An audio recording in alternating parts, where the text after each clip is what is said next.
have done, but I know she was a psychologist, right? I got that right. So she's going to connect us with arms together.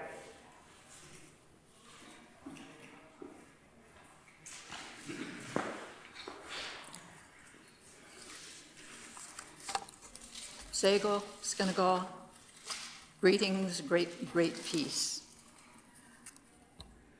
I begin my presentation in a traditional Mohawk way, giving thanks and greetings to the earth that supports our feet, and to the waters, the plants, the birds and animals, and the unseen forces who are carrying out their responsibilities, sustaining and enabling human beings to live well.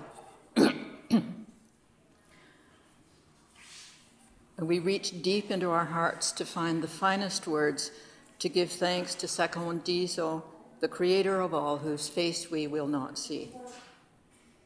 I also acknowledge and thank the Mississaugas on whose traditional lands we're privileged to meet today. When Peter Dawson contacted me about speaking at a gathering about truth and reconciliation, and said that it was looking forward to what could be done, what needed to be done as the commission, the Truth and Reconciliation Commission, approaches the end of its mandate. And in one of those moments that happened, I said, what we need to do is link arms together. And I came across the title, not the book, I didn't read the book, but the title of a book several years ago, and I thought, what a wonderful image. And I looked up it's a book by a lawyer about treaties, mainly between the Haudenosaunee, the Iroquois, and colonists on the western, the eastern part of the United States. So I looked up, I don't know anything about wampum belts, really. I know there are people who can read them like they're constitutional documents or treaties of peace between nations, because that's what they represent. And I looked up linking arms together. What a beautiful image. And wampum belts, of which I have copied two off the internet. They're made from tiny quahog shells, which are drilled and polished and strung on a loom to make belts like this, or in strings. And they were used as tools of trade and as records of agreement. The belts contain rich symbolism that, according to Robert Williams' discourse, imagine the possibilities of different peoples linking arms together in relationship based on an understanding and appreciation of their shared humanity and the values that they agreed upon. This one, and they go back to the middle of the 18th century, 1742, 1764. This one, if you can see, has two white men standing beside a cross, linking arms with Indians, and there are other whites with the Indians are represented by the beaded centers, and the whites are the interspersed. At the center, supporting the white men, is the cross, and at the ends are dogs who stand at each end of the longhouse to protect the occupants. Yeah. Whoops. This one is another treaty belt, and here you have their hearts represented. The Indians have the white heart, and the white man has the dark heart. I don't know whether that's symbolic of anything, but they are standing on common ground. And those two strips are reminiscent of the two-row wampum, which talks about people's traveling down the river of life, close enough to give aid to one another, but not reaching over to steer each other's canoe or sailing ship.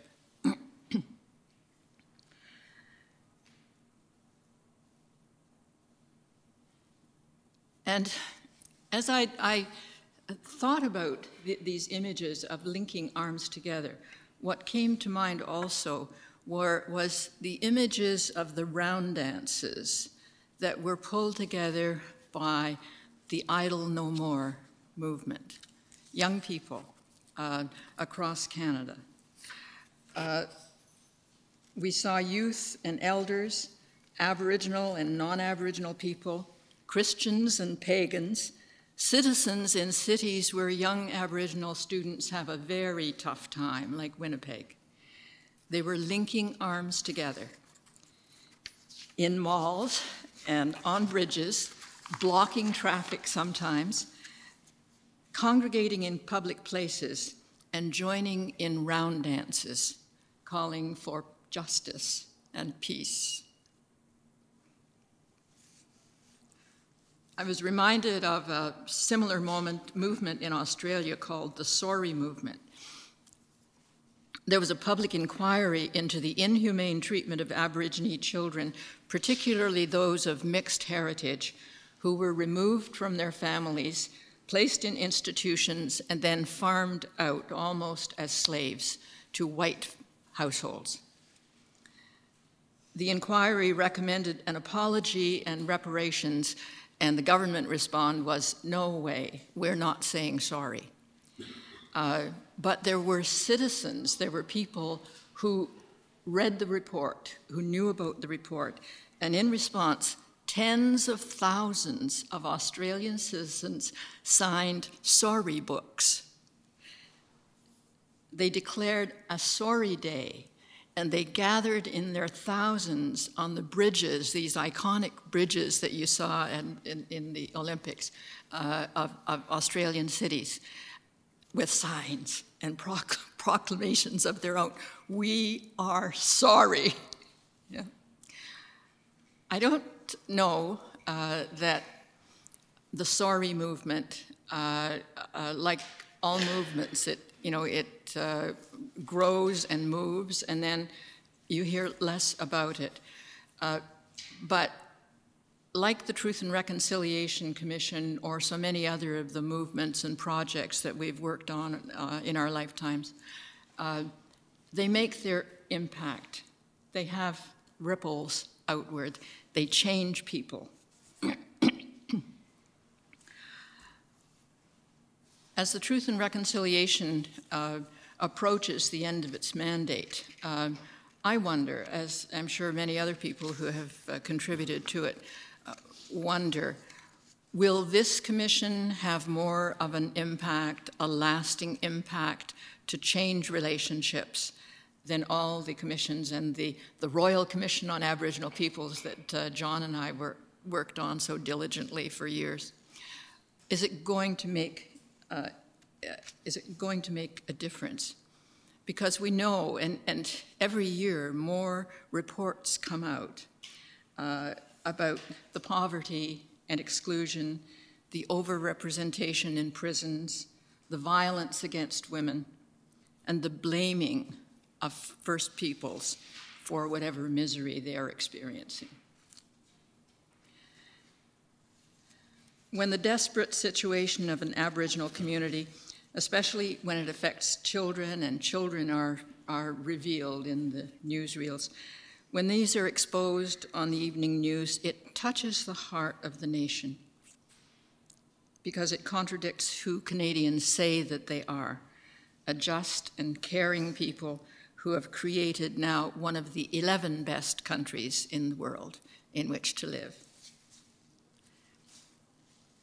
The majority of First Nations, Inuit, and Métis people don't share in that good life, according to all the yardsticks we use to measure such things: life expectancy, health, education, income. And we know that shortfalls in those areas in the midst of well-being and affluence easily lead to poverty of spirit and despair. The inequalities are so many and so complex that it's not easy for people of goodwill to know what they can do. So we search for a way of restoring relationship, a path to reconciliation.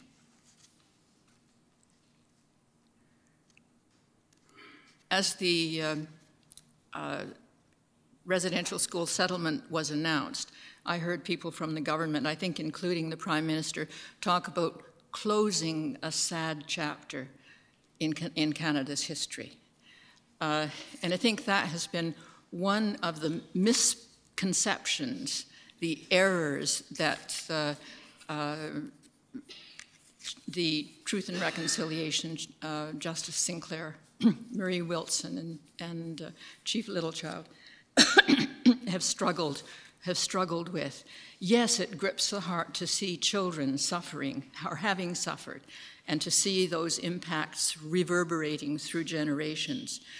But apart from picking them up and drying their tears, what can you do? The complexities of what created that are extremely difficult to communicate for people, for ordinary citizens, people of goodwill, to get their heads around. I have come up with a way of addressing the complexity. The path to reconciliation runs through the land. It's about the land, always about the land.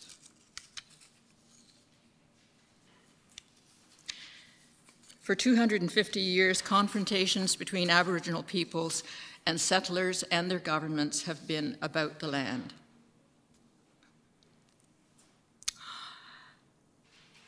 And those of you who know me know I always cry. Sooner or later, I always cry. And I read this and I said, oh no, not so soon. So long as the original peoples of this land are deprived of gaining a living from the wealth of the land, there will be poverty and discord.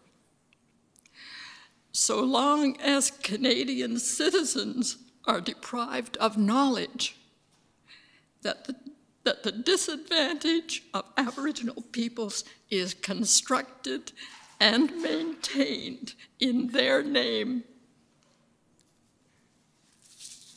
there will be no action to balance inequalities. So, the task that I set myself today was to speak about the land and the path to reconciliation that runs through the land.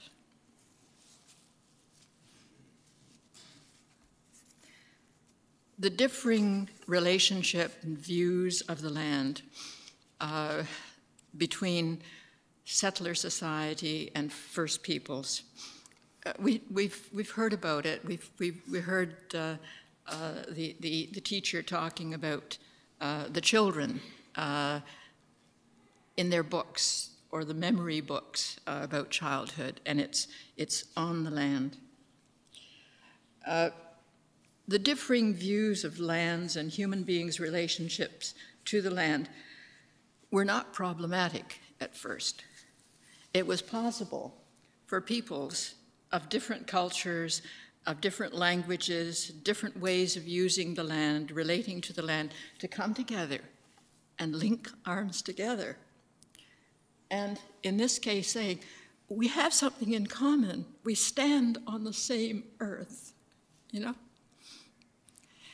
And what the vision of those early treaties of peace and friendship were, that we can share this rich, bountiful, boundless land in peace and friendship.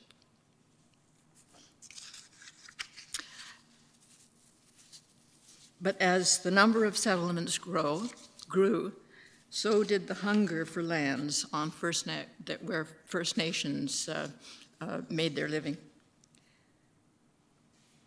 International legal norms didn't see a problem, didn't propose a problem with just going in and taking the land, because there were these debates, you know, they're not really using the land, they're not farming it, they're not improving it, so, and they don't even stay in one place, so they can't really have any rights there. But nevertheless, they knew when hordes of settlers were moving in and planting fences and bringing out their muskets to protect their land. They knew when they were being displaced. And so the First Nations came together and rebelled. And one of these notable rebellions, uprisings, was Pontiac's uprising that brought several nations together to stop the intrusion on lands set aside that were allocated to them. This was a very troublesome event, having Indian nations getting together and getting guns themselves and saying, "Thou shalt not trespass." They had learned. The response of the British government, the Crown, was to say, we'll draw some boundaries. So the Royal Proclamation of 1763 drew some boundaries and said, on this side is colonial land, on that side is Indian land, and the only way that Indian land could be transferred was not with entrepreneurs, land dealers going out with a jug of whiskey and getting someone to put an X on a paper. It was now agents of the Crown who had to get the X on the paper. And it had to be in a public event. So there you have the ceremonial gatherings with smoking of the peace pipe and creating of wampum belts as a memorial, and to cede the land.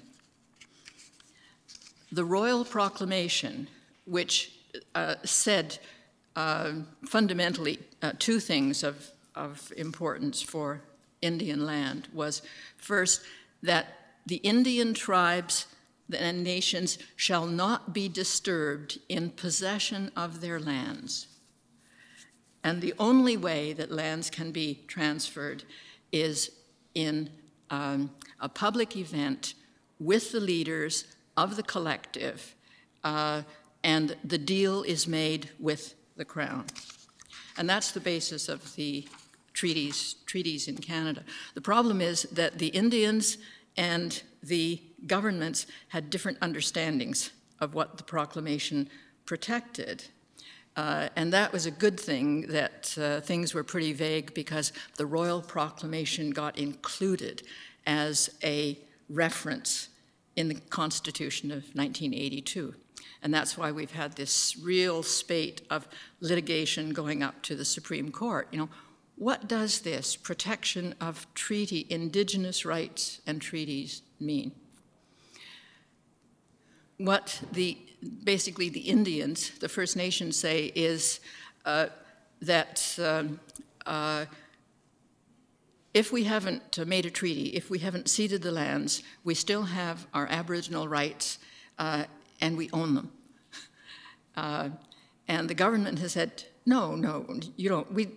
The Crown took possession of all lands and we just reserved for you usufructuary rights. You can pick the fruits, you can fish for fish that you need to eat. But it's just a bundle of harvesting rights that you have. So that's what a lot of the Supreme Court decisions have been about. The other different argument about what the Royal Proclamation and the treaties protect was that in the vast tracts of Canada that have been ceded under treaty, the Indians say, we only agreed to share the land, and the treaty payments are symbolic that we've joined arms and agreed on it. The federal and now provincial governments say these were bills of sale. We've got the word right here. And all you're entitled to is $4 or $12, the really later maximum treaties, $4 or $12 per person per year, and a suit of clothes for the chief, and a medal. That's what you get. And what Canada gets is the waters, all the ground, all the lands that became crown lands, and all the subsurface rights of oil and gas and gold and platinum and diamonds. So that's the, so since 1973, the Supreme Court of Canada, in a series of decisions, has given clearer definition and greater breadth to the understanding of what Aboriginal rights are. And that's what the Kitchinumekuusib, Ininewug, or KI community were fighting about with the Ontario government and Platinex Mining last year in Northern Ontario. And you probably saw in the news that the chief and 4 councillors and a band member were sentenced to 6 months in jail for protesting against mining development on their traditional lands without consulting them, although a Supreme Court decision said they were to be consulted and they were to be accommodated. This was a Supreme Court decision on another case.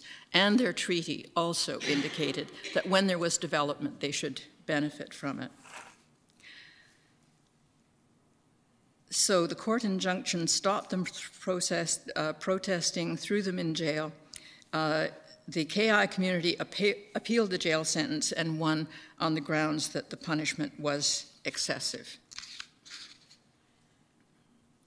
And I was talking to John Malloy a few minutes ago about the absolutely astounding decision of the Supreme Court last week in which they said the dispute with which the Métis protested 140 years ago, that they were promised land in order to, as settlement for the Riel Rebellion. You know, stop your rebelling to hold on to the lands, we'll give lands to your children. But the government took 15 years before they gave the land. And in the meantime, waves of settlers had come in, settled down and created Winnipeg, and the Métis were pushed to, what is it? What did they call them? The road allowance people, putting up shacks on road allowances, and the government came in and took them out and burned their shacks. And this is what the Métis remember, and that's why the president of the Métis Federation was coming down the stairs in the Supreme Court and dancing and crying. You know, we won. You know, we have been vindicated after 30 years of litigation and 140 years of trying to get a hearing, a just hearing. We got it, you know.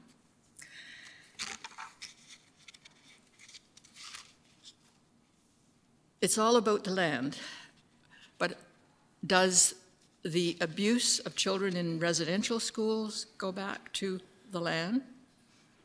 Very definitely. And this is part of what John has written up in the Royal Commission report and his book, The National Crime. The hunger for land, the First Peoples, First Nations, Métis, and the Inuit land wasn't coveted so much until fairly recently. Adult Indians were too resistant to be absorbed into the body politic, so there would be no more Indians. But children could be taught to hate who they were, where they'd come from, to cut themselves off, as Basil Johnson was saying this morning. They could be assimilated. You know. In working with survivors of residential schools, and Basil Johnson is a good example. Not everyone who went to residential school came out as a walking wounded person. They were wounded, but they were able to heal the wounds and make productive lives for themselves. And residential school survivors say, don't talk to us as if we are victims. Talk to us as survivors. Celebrate our resilience.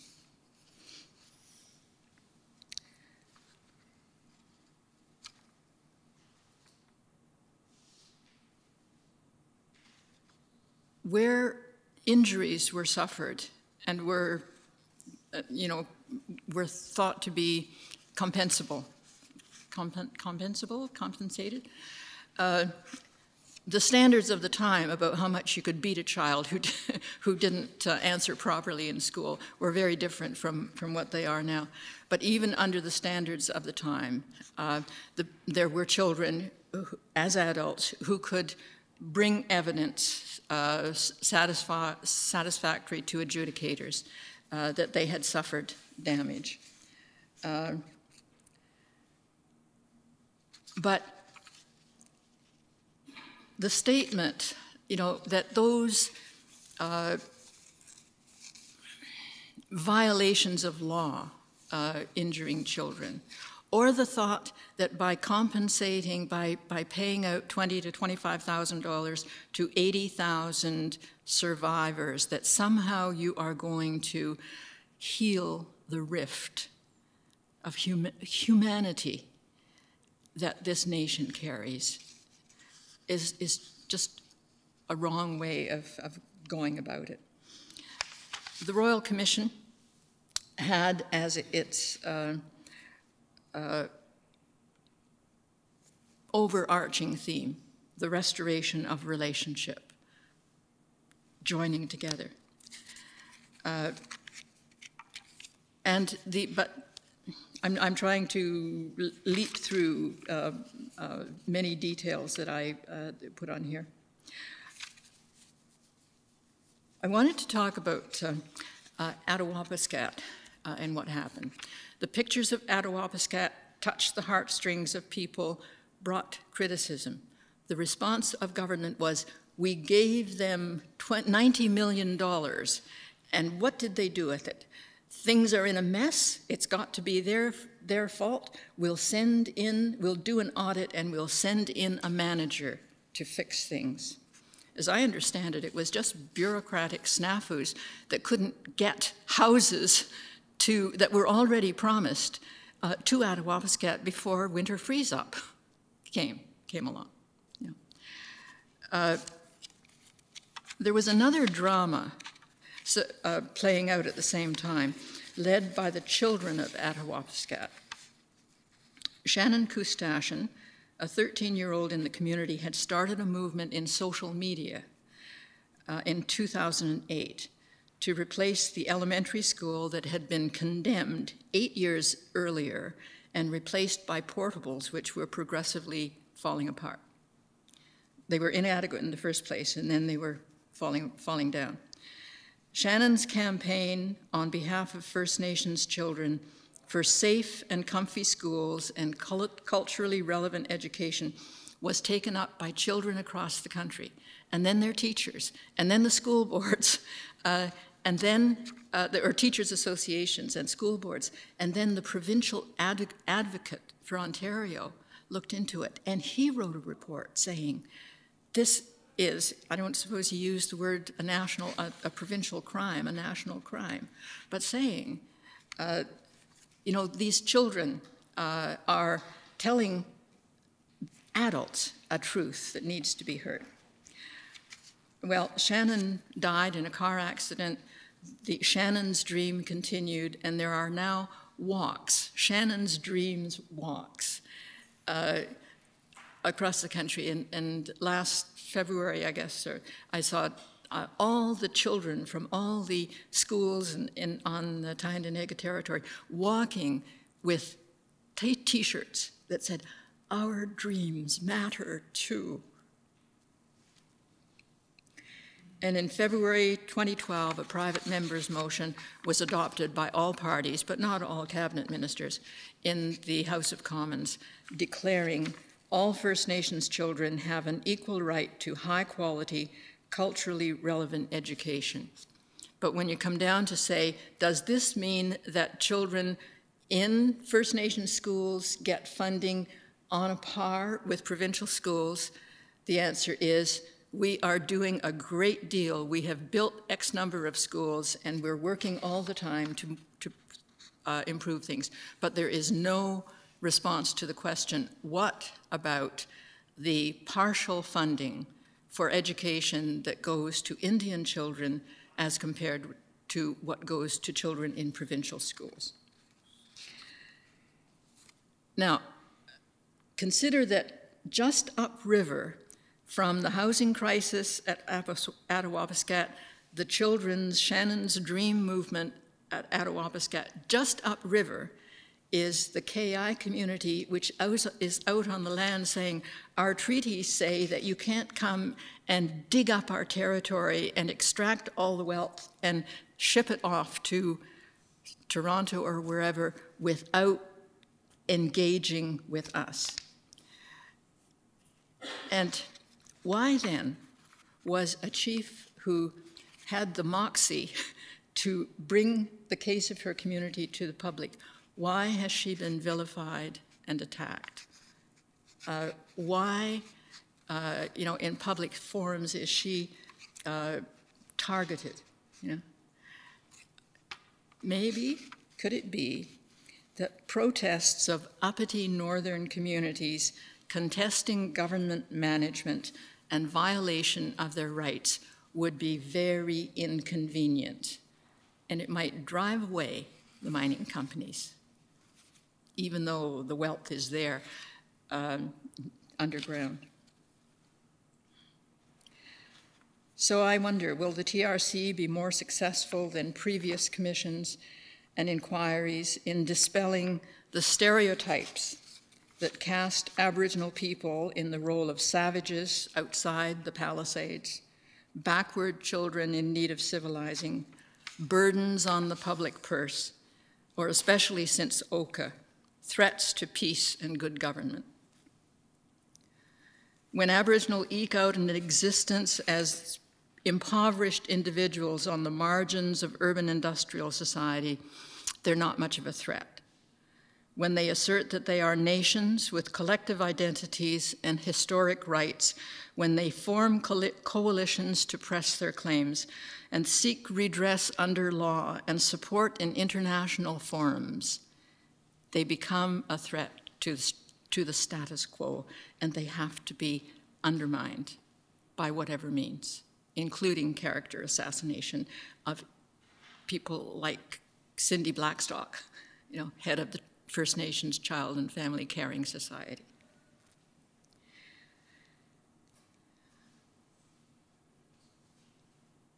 Sending goose down sleeping bags to Attawapiskat or skates for aspiring hockey players in Moosonee is a gesture of caring that has its place. It tells the recipients that someone out there is noticing and wanting to help. But caring gestures alone don't change the landscape of relationship. And I am convinced that real respect for Aboriginal peoples and our continuing place in Canada must involve living space on our territories, not just the handkerchief-size plots of land that have been reserved in the midst of plenty, but it has to include a just share of the resources on and under and flowing through our traditional lands.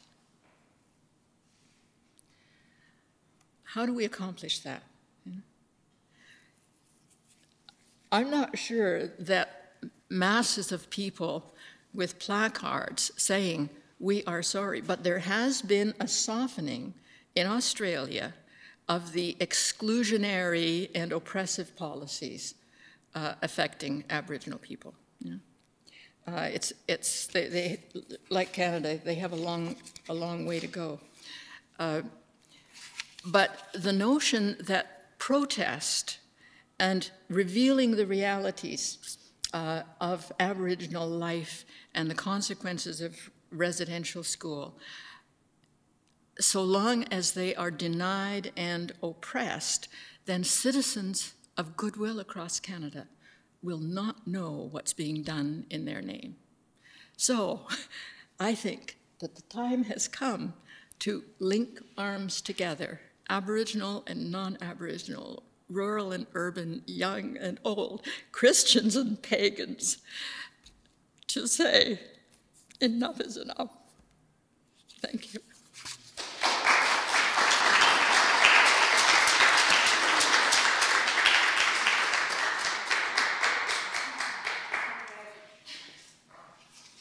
Thank you very much for those inspiring words. And to understand that we as Aboriginal people, when we speak from the heart. And when we speak the truth, it is somewhat painful. But you have the courage to stand up there and say it. And so I agree, I think we need to link arms, and we need to stand together. Thank you.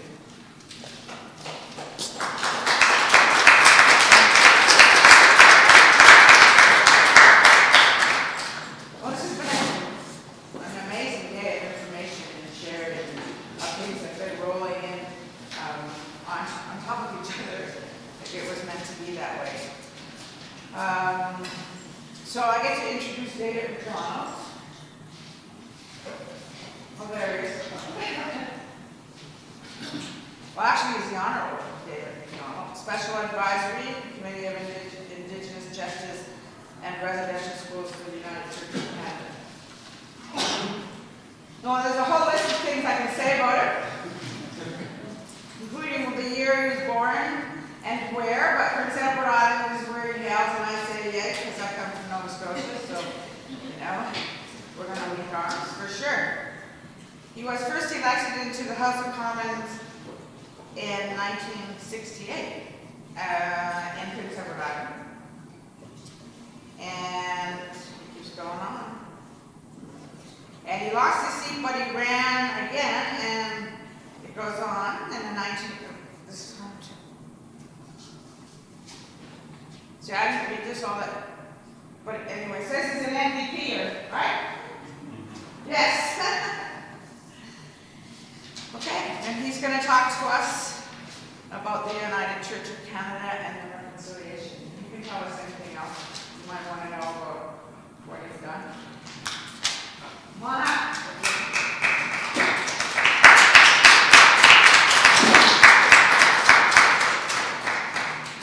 If you don't mind, I'm going to sit down. Okay. Somewhere maybe here. And Somebody's got to get him a chair. Use this lapel mic and then you sure. can Okay. sit where you Yeah. Okay. I'll just connect this for you. Like that, yeah. That's great. How's that? Okay. Maybe I can have one more chair up here. Could I just put some papers on? Thanks. Thanks very much. I was trying to get.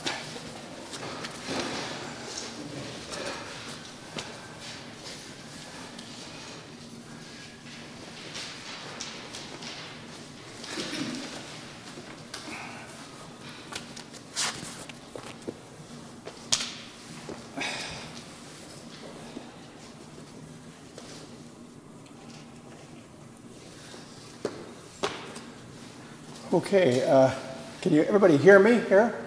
And I think I can see pretty much everybody. So thank you very much. Thank you, Wanda, fellow Maritimer. Yeah. I want to acknowledge that we are here because we are meeting on the territory of the Mississaugas of the New Credit. I'm going to say a little bit more about the Mississaugas of the New Credit a little later on, but I just wanted to say that this is their territory, that they have allowed us to come and meet here today, and we thank them for that. And I want to say how much I appreciate both this event that David and Peter and others have organized here today. I am indeed sorry there are not more here, because especially people, more settlers, more newcomers, because a lot of them need to hear what has been said today, right from John Malloy's comments through to Marlene's, because if they don't hear that, they will not understand. They will be with that kind of incredible racism and reaction that we have seen, and particularly in response to Chief Spence's fast and her attempt to bring this to the attention of the people in charge. And this has been a very rich. One good thing is I gather much of it's going to be put up on the website, or people will have access to it that way. And I really hope that happens, and maybe there'll be some summation that can be sort of given wider circulation. I'm going to try and be as brief as I can for a variety of reasons, not the least of which is you've been sitting and listening quite a bit today, and I'm assuming people want to have a chance to ask questions and in other ways respond to what they've heard. But I want to just mention a few things in terms of the United Church. I don't know how many people know what the United Church is all about. I've been a minister for more than 50 years, and I hardly know what it's all about. Somebody once said, and I think they were trying to make a joke, there were only two unique Canadian institutions. One is the National Hockey League, and the other is the United Church of Canada. Because it is a Canadian creation. It was created out of three historic European churches almost a century ago in 1925. It's the only church or religious body in this country that I know of that exists because of an act of Parliament, which is how it was created back in the early 1920s. John knows this because he's an historian, but a lot of other people wouldn't know this. And so it is in its own way a kind of unique Canadian institution. And from my point of view, that's both good news and bad news. In a sense, it reflects a lot of the settler communities that came here over the previous century. When John was referring to the Presbyterians in Regina, those will be the United Church roots, and that will be true in many other either Methodist church-run schools or Presbyterian-run schools that were folded in together in the late 1920s. And I'm going to make a confession here.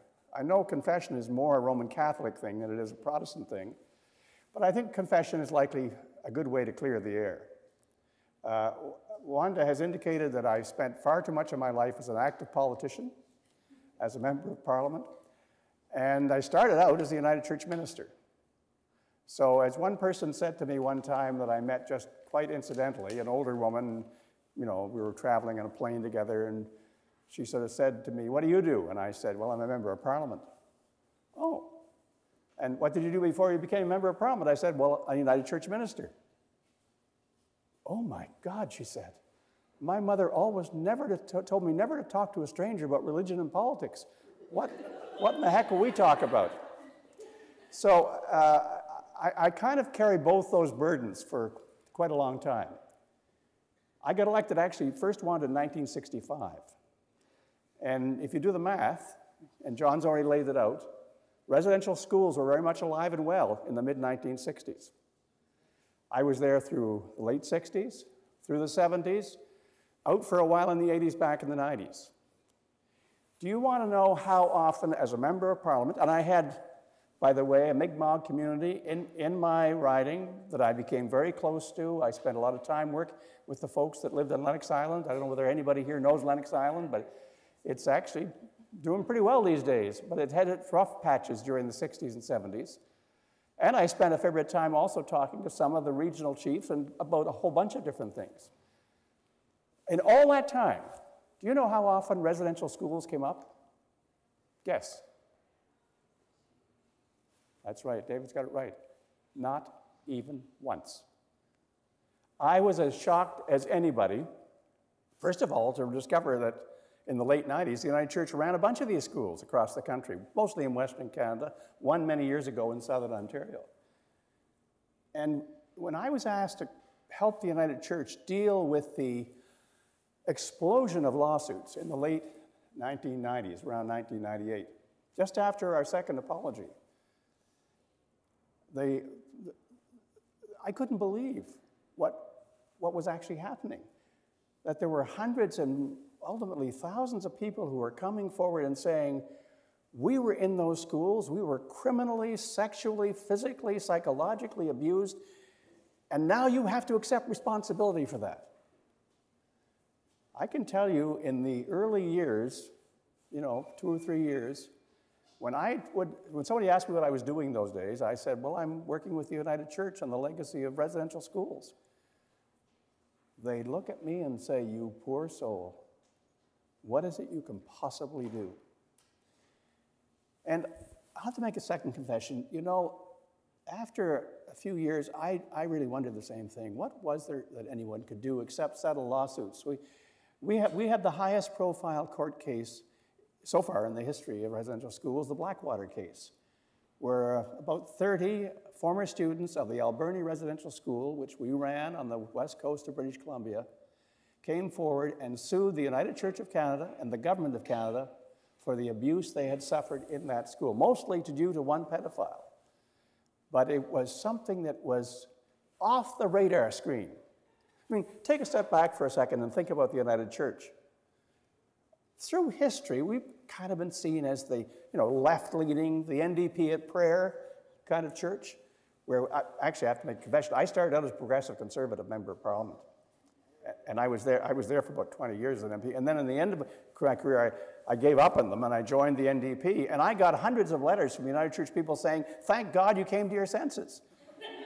They just felt that, you weren't really legit unless you were some part of the NDP. So we were kind of the good guy church, right? The go-to church when social justice issues were coming up. And then suddenly, the whole thing flips over and we're no longer the good guys. We're those guys who ran those schools with the government. And look what happened because of it. I would like to say, 15 years later, that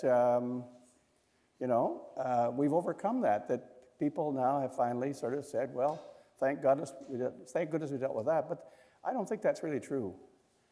I think that a small number of us within the United Church have tried to work our way through. In the early 90s, we started a healing fund, which is perhaps the first recognition, even before our apology in 1998, that we had to take responsibility for this. We couldn't deny what had happened. We couldn't pretend it didn't happen.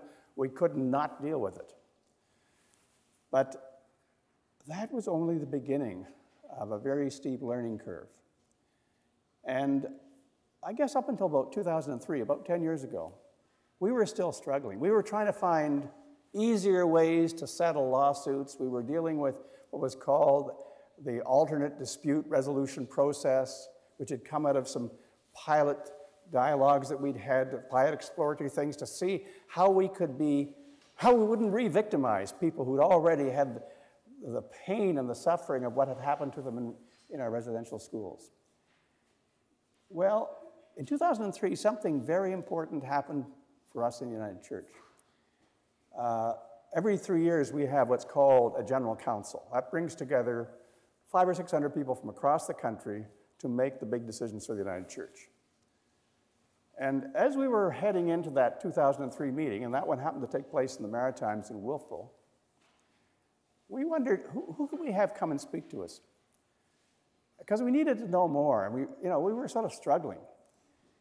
So I contacted George Erasmus, and I said, "George, you chaired the Royal Commission on Aboriginal Peoples.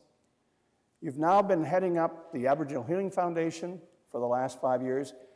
Why don't you come and speak to us about those experiences and tell us what we need to know?" And he did. He came, I think it was on a Wednesday evening, late in August, and he spoke about the Royal Commission and what it had tried to do and what hadn't happened, talked about the work of the Healing Foundation, which I should give Marlene a lot of credit here. She has been a key member of the Healing Commission, which has, the Aboriginal Healing Foundation has been one of the really unsung stories of this country, I believe. And I would be willing to say that some of Idle No More's momentum has come from those years of work, Marlene, with the Healing Foundation. That laid some of the groundwork, I believe, for what we're seeing flourish now. So George came and made his report, but he did something we didn't expect. He said, looking at our commissioners out there, he said, "You people ran those residential schools. When we finished our report that John was involved in, we felt we didn't learn enough. We were shocked ourselves as commissioners at how often the residential school kept coming up again and again and again. But we didn't feel we did a good job in saying, what do we do as a result of that? So we asked for a further independent public inquiry." That's right, John, right? And he said, the government didn't respond. Most of the churches didn't respond, so it hasn't happened. But you people, you United Church people, you should do something about this. Talk to your friends. Talk to the government. See if we can't do something about that. And, you know, when I heard Basil this morning talking about planting a seed, well, that was kind of a seed that planted right in the middle of our General Council in an unexpected way. We had suddenly little groups of people meeting saying, what do we do about this? What do we do about this? And finally, the Maritime Conference Executive passed a motion that said to the National Church, do something about this. Bring your buddies together, talk about it, see what we can do to make this happen. And for us in the United Church, and for some of the other churches, even for some of the people in Aboriginal organizations, we met together as a group to talk about this for a few months in 2003, 2004 particularly. We called it the Roundtable on Truth Sharing, Reconciliation, and Healing. And that was the beginning of our thinking about, can we do more than just settle lawsuits? Can we do more than just, as Marlene said, at the end of the day, make some kind of payment to people who have suffered in some fashion? And that was the beginning, I think, of the movement towards truth and reconciliation. Now, in a parallel way, you had Phil Fontaine, who was re-elected national chief in 2003. And before that, I would have to say it, I think if Phil was here, he'd agree, he didn't have much interest in talking about residential schools because he was still a very angry guy. But one of the first things he did when he came back in 2003 was he called up a bunch of us in the churches and said, I want to meet with you people. I want to talk to you because I want you people to be allies, not opponents or enemies. And that began a very unique collaboration in the early part of 2004. Looking back now, it seems almost surprising how quickly things started to take off. And we got to the stage within a bit more than a year of actually creating the framework agreement, which covered a whole bunch of things in terms of an independent assessment process for those who still had charges they wanted to lay. It had the common experience payment. It had some funds, not enough, for the Healing Foundation. And it created an independent, or hopefully independent, Truth and Reconciliation Commission. Now, Marlene has asked the right question a few minutes ago. Here we are, almost into the final year of the TRC. We've had national events in Winnipeg, Inuvik, regional event in Victoria, Saskatoon. We're having one next month in Montreal. There'll be one in September in Vancouver, and a final one in 2014 in Alberta, likely in Edmonton. But the fundamental question is that going to change the picture? Just to take a step back for a moment, we always knew that the toughest part of our work was going to be encouraging survivors, their families, and their communities to talk about what happened. Because so many of them never wanted to talk about it after that. I've run into so many First Nations, Métis, and Inuit people saying, I didn't know my mom or my dad or my grandparents were in those schools because they never talked about it. They were too embarrassed. They felt it was their responsibility, their fault, that they ended up in those schools. So encouraging and finding a safe way for survivors to talk about that was a lot of work, and it was expecting a lot on people who had carried such pain for such a long time. We've been doing that. It's been happening. It's happened at every of the national and some of the regional events we've had, and we've sort of had a sense of that here this morning. But I want to say to you that if we thought sharing the truth, hearing the truth, understanding the truth was going to be tough, I think even tougher is going to be reconciliation. Because we don't know how deeply embedded I was going to say misunderstanding, it's more than misunderstanding, the anger that exists on both sides of the line. Marlene has given a wonderful picture of us joining hands and walking together, but we're not there yet. We're not even close to being there yet. And you know why? Because we're hardly talking to one another. We are still so horribly divided. Now, it is true, and I think this is an amazing breakthrough, that the Idle No More movement, which has sort of spontaneously grown up, and when I say spontaneous, through some very skillful work, a group of women, Aboriginal and non-Aboriginal, first in Saskatchewan and across the country, have opened up the possibility of bridging that divide. And that in itself is fascinating, that we could have not just First Nations or Métis or Inuit people saying, we want justice, but to have the settler community, the newcomers, say, we want that justice too. And you know what's part of it? And Marlene, you put your finger on it when you said the path to reconciliation goes through the land. Because the Idle No More movement is talking about not just justice for Aboriginal peoples, it's justice for all of us in terms of what's happening to this land. When we see the way in which the land has been abused and threatened in terms of its very life, then this is not just something for one part of the population, it's something for all of us. So there is something happening now that may find its feet or its encouragement from many different quarters. With respect to the United Church, we're still struggling. We, about 5 or 6 years ago, launched a program called Walking in Right Relations, because we knew reconciliation had something to do, as in the case of the wampum belts, of moving together, of listening to one another, of understanding one another, and perhaps also understanding ourselves. One of the books I brought along, just to show you, is written by someone who does a lot of research for the Truth and Reconciliation Commission, Paulette Reagan, and the book is called Unsettling the Settler Within. This is primarily a book, not for Indigenous peoples, but for the rest of us, because it talks about why we need to understand how we have such little knowledge, such little awareness and understanding of the rupture in the relationship that exists between Indigenous peoples and other Canadians. So that's the challenge we're struggling with at the moment. When I think about our church, I think about the fact that there is so much that we could be doing and should be doing. I do know that when we are able to have a conversation, as some of my colleagues call it, a courageous conversation, people begin to understand. People begin to listen, and the nature of that relationship changes. Reconciliation, in my mind, is not a goal so much as it is a particular kind of journey. It's a journey on a different path. It's a journey that says, we believe, particularly that those who are the original inhabitants of this country have a lot to teach us, just as they have shared with us so much. So if I'm asked today, what's the history of the United Church with respect to reconciliation? I'd say the history is that we are just now beginning to realize that the biggest task is ahead of us.